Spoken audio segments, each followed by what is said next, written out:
শীতকাল মানেই পিঠে-পুলি। পিঠে-পুলি খেতে তো আমার বেশ ভালোই লাগে। আগের দিন পিঠে বানিয়েছিলাম আর কিছু পিঠে ফ্রিজের মধ্যে রেখে দিয়েছিলাম। সেই পিঠেটাই সকালবেলা ফ্রিজ থেকে বের করলাম। এখন দুধে আমি এটাকে সেদ্ধ করব, দুধ পুলি বানাবো। আর দুধ পুলিটা তো খেতে আরও দারুণ লাগে।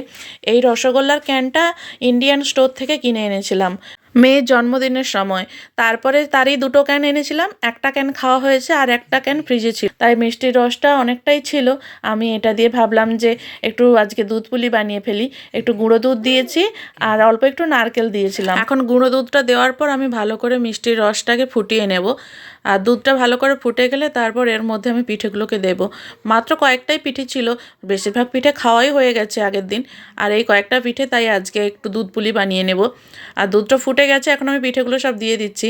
নিজের হাতে বানিয়েছি তো, আর পিঠেগুলো তাই নিজের হাতে খাওয়া নিজের হাতে বানানো জিনিসের স্বাদটাই আলাদা। পিঠেগুলো সব আমার ফুটে গেছে, এখন আমি খেতে বসে গেছি।